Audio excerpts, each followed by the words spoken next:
सामाजिक सरोकारों की कार्यक्रम मुस्कुराता भारत में सभी दर्शकों का स्वागत है।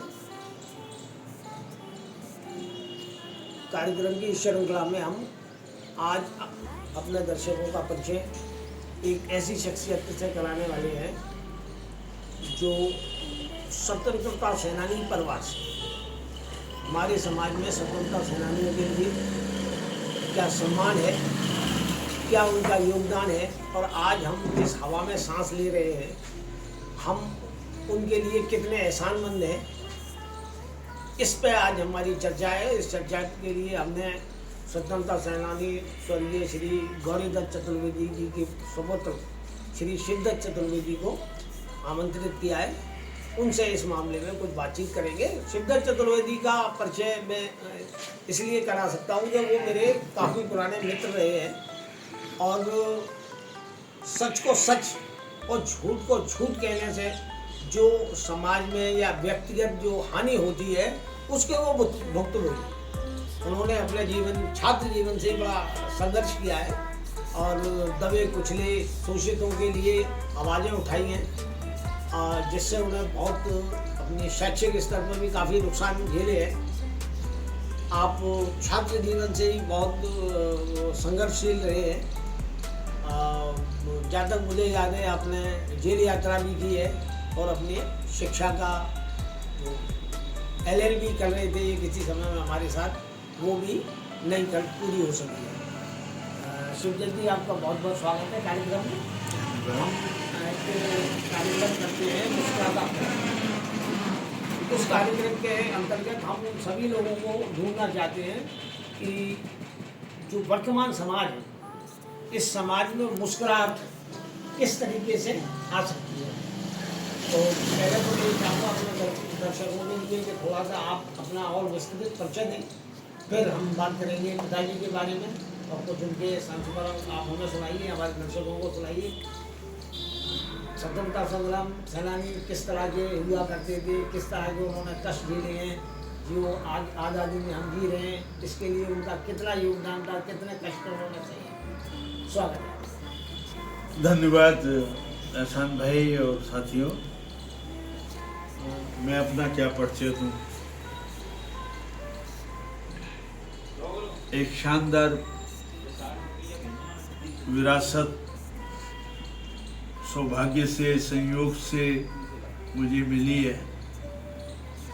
मेरे पिताजी गौरीदत्त चतुर्वेदी जी अपने 6 भाइयों में 5वें नंबर के थे और जब वो 4 वर्ष के थे और उनके छोटे भाई 2 साल के थे तब उन्हें अपनी माता को खोना पड़ गया था। एक वैष्णव परिवार में उनका जन्म हुआ और परिवार धार्मिक रूप से बहुत ही सामाजिक मान्यताओं से बधा हुआ परिवार रहा हमारा। लेकिन 1919 में जो जालियांवाला कांड हुआ उसका प्रभाव हमारे समाज पर भी पड़ा, हमारे परिवार पर भी पड़ा और उससे प्रेरित होकर पिताजी ने कांग्रेस के कार्यक्रमों से जुड़ना शुरू किया। उनका सार्वजनिक गतिविधियों का आगाज गांधी पार्क चौक बाजार मथुरा स्थित जो सेवा समिति थी वहाँ से उन्होंने अपनी राजनीतिक गतिविधियां, सामाजिक गतिविधियों को आगे बढ़ाया। 1931 आते आते जब महात्मा जी ने, गांधी जी ने नमक कानून शुरू किया तो मेरे पिताजी ने भी उसमें आगे बढ़कर हिस्सा लिया। उस वक्त मथुरा चुंगी पर झंडा फहराने का एक कार्यक्रम बनाया गया था और कांग्रेस के सत्याग्रहियों ने जुलूस निकाला गांधी पार्क से जो मथुरा नगर पालिका तक पहुंचा और मेरे पिताजी उन लोगों में शामिल थे, कार्यकर्ताओं में, जिन्होंने आगे बढ़कर यूनियन जैक को हटा के तिरंगा झंडा फहराया। इसका परिणाम ये निकला कि डॉक्टर श्रीनाथ भार्गव, बाबू केदारनाथ भार्गव और मेरे पिताजी और गौड़ साहब, इन 4 लोगों की गिरफ्तारी हुई। और लोग भी गिरफ्तार हुए, पर इन 4 लोगों को फैजाबाद जेल ट्रांसफर कर दिया गया। ये बात है 1931। 1931 पहली मर्तबा मेरे पिताजी जब 17वीं साल में थे, तब वो पहली बार 1.25 साल की जेल उन्हें फैजाबाद में काटनी पड़ी। उस जेल में जिसके बारे में अशफाक उल्लाह खान ने लिखा था, जुल्म आकर तंग आकर हम जो उनके जुल्म से बेदास से चल दिए कूचे अदन जिंदा ने फैजाबाद। मेरे पिताजी डॉक्टर श्रीनाथ भार्गव, बाबू केदारनाथ भार्गव, गौड़ साहब, ये सब ने वहाँ सजा पूरी की। मथुरा के अलावा और भी जगह के सबका सेनानी थे उसमें, उस जेल में, फैजाबाद जेल में अन्य जिलों के भी स्वतंत्रता सेनानी थे। छांट कर ऐसा मान करके कि ये लोग ज़्यादा सर्कस हैं, ज़्यादा आगे बढ़े हुए हैं, ऐसे लोगों को फैजाबाद जेल ट्रांसफर किया गया। क्या वहाँ पर इनमें से अशफाकुल्लाह भी क्या? अशफाकुल्लाह जी तो जेल में नहीं। शहीद हो। अच्छा, ये सब 1931 की बात है? ये 1931 की बात है। मुझे याद है मेरे पिताजी एक संस्मरण सुनाते थे जी कि जब भगत सिंह की फांसी की खबर पहुंची फैजाबाद जेल में, ये भी 1931 की बात जी, तो उन कैदियों ने बाहर से मिलने वालों से मंजन की शीशी में लाल रंग मंगाया। नौजवान भारत सभा का झंडा रेड था, लाल रंग का था। भगत सिंह जिसके सदस्य थे? जी, नेता थे। तो उन लोगों ने, फैजाबाद जेल के कैदियों ने उस रंग से अपने जो उन्हें जो पहनने के वस्त्र मिले थे, कच्छे बनियान, उन्हें लाल रंग में रंग लिया।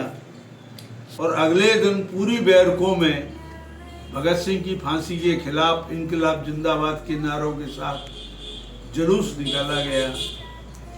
मेरे पिताजी को उसका मुख्य जो है दोषी माना गया, उनकी पिटाई की गई और उन्हें तन्हाई में डाल दिया गया था। उसके बाद ये 1.25 साल की जेल गई। ये 1.25 साल की जेल है। उसके बाद दोबारा भी गिरफ्तारी हुई? उसके बाद मेरे पिताजी जो है दोबारा भी जेल गए, जिसमें मैंने इसमें इसका जिक्र किया है। जी, आपने इसमें जिक्र किया। वो कौन से सन की घटना थी? वो व्यक्तिगत सत्याग्रह में गए। अच्छा, व्यक्तिगत। दूसरी बात, वो व्यक्तिगत सत्याग्रह में गए। और कोई ऐसे संस्मरण जो उन्होंने आपको सुनाए? तीसरी बार एक बम कांड केस हुआ, कोतवाली बम कांड, मथुरा में। जी। मेरे पिताजी उस ग्रुप से ताल्लुक रखते थे जो आगरा ग्रुप कहलाता था, जिसमें आचार्य श्री राम शर्मा भी शामिल थे और इसमें तमाम आगरा कॉलेज के स्टूडेंट भी शामिल थे जो पिताजी के संपर्क में थे।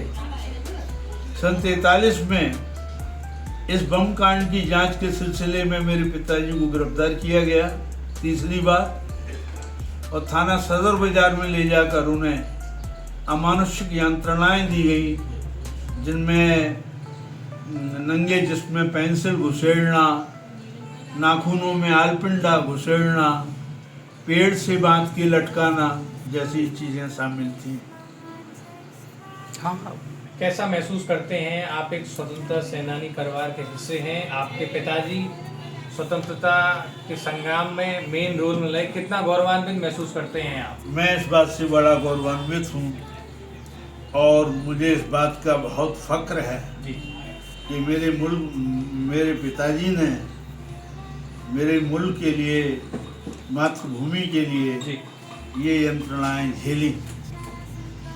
और आज़ादी के बाद भी मेरे ख्याल से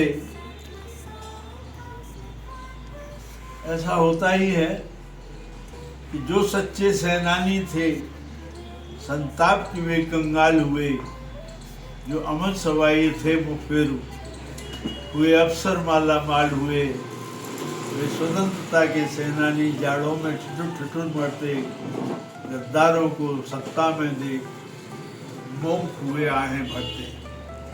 मैंने अपने पिताजी के संघर्ष की गाथाएं सुनी हैं और इस देश के लिए आखिरी समय तक अपने जीवन के अंतिम क्षणों में भी 24 मार्च 1988 को मेरे पिताजी ने अंतिम सांस ली, लेकिन अंतिम समय में भी उनकी एक ही ख्वाहिश थी। जब हम लोगों ने उनसे पूछा कि हमें कुछ कहिए आप, तो उन्होंने बस एक ही हमारे परिवार से कहा, खुश रहो अहले वतन, हम तो सफ़र करते हैं, जाके आबाद करेंगे फिर किसी वीराने। यानी उनके संघर्ष के बाद भी उनके मन में एक तड़प थी, एक आशावाद था, एक उम्मीद थी, एक उत्साह था कि मरने के बाद भी अगर हमें अगर जन्म होता है तो हम किसी वीराने को आबाद करने में लगेंगे। भाई साहब, आज बड़ा सौभाग्य मुझे मिला है कि मैं एक स्वतंत्रता संग्राम सेनानी के घर में बैठा हुआ हूँ और आप निश्चित रूप से मानिए कि मेरे तो रोंगटे खड़े हो रहे हैं। मैं इतना गौरवान्वित महसूस कर रहा हूँ स्वतंत्र भारत में उन लोगों की वजह से जो लोग इतना बड़े बड़े काम करके चले गए, और जिस स्थान पर आप बैठे हुए हो उस स्थान के पीछे एक विचार यात्रा लिखा हुआ है नाम फोटो में, जो कहीं ना कहीं संत रैदास ने कुछ कहा है। रविदास जन्म के कारण है होत न को नीच, नर को नीच कर डारे है ऊंचे कर्म की कीच। तो पुराने समय की कहावत है कि कभी भी वचन विचार कभी खत्म नहीं होते। आप कितना दिल से मुस्कुराते हो, कितना जब आप गर्व महसूस करते हो तो आपका दिल कितना खुश होता है कि आप उस परिवार से हैं जिस परिवार में एक स्वतंत्रता संग्राम सेनानी रहे। तो लोगों को मुस्कुराने का क्या कारण ढूंढना चाहिए इस विषय में? तो बहुत जो है मुस्कुराने की वजह है कि मुझे ये गर्व मिला। देखिए, आप रैदास जी की बात कर रहे हैं तो इसका संदर्भ भी दे दूं मैं आपको। मेरे पिताजी ने जब गांधी जी के अछूतोद्धार आंदोलन का हिस्सा बनना कबूल किया तो हमें बड़ी सामाजिक प्रताड़ना का सामना मेरे पिताजी को करना पड़ा। हमारी सम्मानित आचार्य पीठ ने उन लोगों को जो अछूतोद्धार आंदोलन में हिस्सा ले रहे थे उन्हें समाज से बहिष्कृत कर दिया था। उसका प्रभाव हमारे परिवार पर, हमारे पिताजी के परिवार पर भी पड़ा, क्योंकि ये एक पुष्टमार्गी वैष्णव कुली परिवार था और गुरु गद्दी के यहाँ से कोई चीज़ निकल के आए तो वो सभी पे लागू होती थी। मेरे पिताजी को अपने घर के चौके में खाना खाने की अनुमति नहीं थी जी।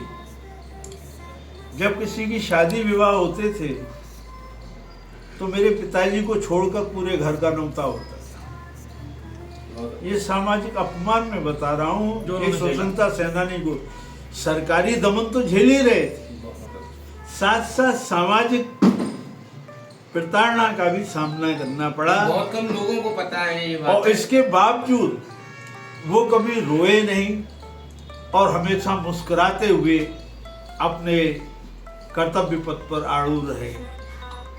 तो ये ऐसी चीजें हैं जिन पे हम गौरवान्वित भी होते हैं और अपने भाग्य को सराहते भी हैं कि हमें ऐसे शानदार विरासत के छाया में है। जगत जननी देवी जिनको कहा जाता है, कहते हैं बिना महिला के कोई समाज पूरा नहीं होता। आपकी माता का कितना बड़ा योगदान रहा, आपके पिताजी के सहयोग में?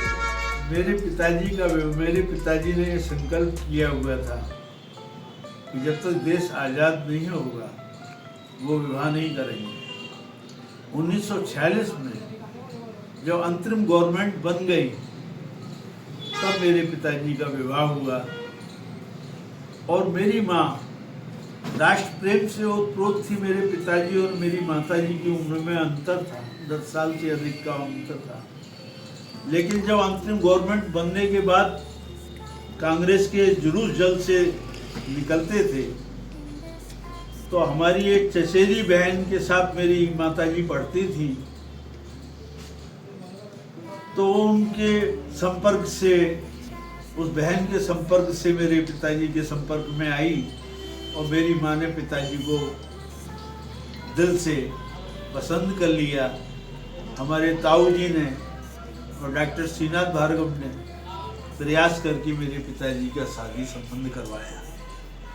बहुत अच्छा आप शब्द दे रहे हैं, विचार दे रहे हैं। एक थोड़ा सा हटके मैं आपसे और पूछना चाह रहा हूँ। आजकल हमारे समाज में बहुत सारी गतिविधियाँ चल रही हैं, मैं उन गतिविधियों पे नहीं जाना चाहता, ना मैं अपने कभी भी YouTube चैनल के माध्यम से मैं उन गतिविधियों पे गया, लेकिन माँ का नाम आया, माता जी का नाम आया, तो माँ एक ऐसा शब्द है, आपको क्या लगता है ये जाति से, धर्म से कितना दूर है, कितना अलंकृत है, कितना बड़ा नाम है ये? तो आपने एक बहुत बड़ी बात कह दी। भारतीय मनीषा तो पितृदेवो भव से पहले मातृदेवो भव कहती है। गुरु और पिता से पहले माँ का महत्व देते हैं, और माँ का तो हर जगह पे है।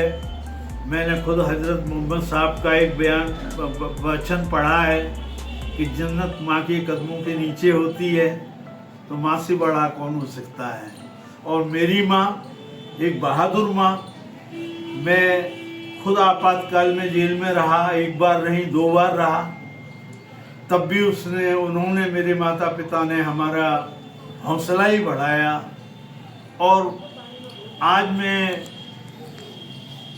धर्मनिरपेक्षता के लिए, समाजवाद के लिए, मजदूर वर्ग के लिए, जनता के लिए जो हमने लड़ाई लड़ी है, हमारी माता पिता ने हमेशा हमारी उत्साहवर्धन किया, कभी हमको रोका नहीं। इंटरव्यू के अंत में मैं आपसे एक क्वेश्चन और करूंगा कि माँ और मुस्कुराहट, इन दोनों शब्दों को अगर जोड़ दिया जाए तो कहाँ खड़ा पाते हो अपने को, और समाज के लिए क्या बताना चाहते हो, युवाओं के लिए क्या बताना चाहते हो, युवा महिलाओं के लिए क्या बताना चाहते हो, क्या संदेश देना चाहते हो? मैं तो ये कहता हूँ कि मुस्कुराहट बहुत कीमती चीज़ है। ये प्रकृति का उपहार है, ईश्वर का देन है। आज लोगों के चेहरों से मुस्कुराहट छिनती चली जा रही है। असुरक्षा, अभाव, उत्पीड़न के रहते हुए सहज मुस्कुराहट का लोप होता चला जा रहा है। लोग इतने सामाजिक तनाव में रहते हैं, पारिवारिक तनाव में रहते हैं, और तनावों की बड़ी वजह आप जानते ही हैं, मुख्य कारण तो आर्थिक ही होते हैं। आर्थिक सामाजिक अनिश्चय की स्थिति में मुस्कुराहट, हमें मुस्कुराहट होती है प्रकृति को देखकर, परिंदों की चहचहाट को सुनकर हम मुस्कुराते हैं। लेकिन जो जीवन के सामने जो चुनौतियां हैं, उन्होंने हमारी मुस्कुराहट को छीन लिया है। और आज ज़रूरत यही है कि हंसते गाते यहाँ से गुजर, दुनिया की तू परवाह न कर।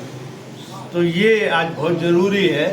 हम जो भी काम करें, चाहे हम समाज के लिए करें, अपने मुल्क के देश के लिए करें, या मेहनतकश वर्ग के लिए करें, या आम लोगों के लिए करें, तो हमें लोगों की मुस्कुराहट बढ़ानी है। और मुस्कुराहट के लिए ज़रूरी है हम लोगों को चिंता मुक्त होने का वातावरण तैयार करें। बहुत अच्छा। आज के इंटरव्यू में मेरे मुख्य सहयोगी, मेरे मार्गदर्शक एहसान साहब, फकीर साहब मेरे साथ हैं। बहुत उनका प्यार मुझे हमेशा से मिला है, उनके विचार हमेशा से मिले हैं, और आप जैसे लोग मुझसे लगातार जुड़ते रहे हैं और जुड़ते रहेंगे। मैं बहुत सारे लोग शिक्षा जगत से, स्वास्थ्य जगत से, बहुत सारे डॉक्टर, बहुत सारे शिक्षक मुझसे लगातार कह रहे हैं कि हम समाज के लिए क्या कर सकते हैं, आप हमें अपनी टीम से किस तरह जोड़ सकते हैं। जो शब्द अभी आपने कहे कि हम कैसे चिंता मुक्त हो सकते हैं, दया चिंता मुक्त का एक साधन नहीं है, एक पर्याय हो सकता है, लेकिन चिंता मुक्त रहने के लिए आपको अपने विचारों को कहीं ना कहीं स्वतंत्रता देनी पड़ेगी। आप स्वतंत्र विचारों से IYS टीवी से जुड़े, आप सब लोगों ने मुझे समय दिया। वकील साहब आपका बहुत बहुत धन्यवाद। आपका सर बहुत बहुत धन्यवाद।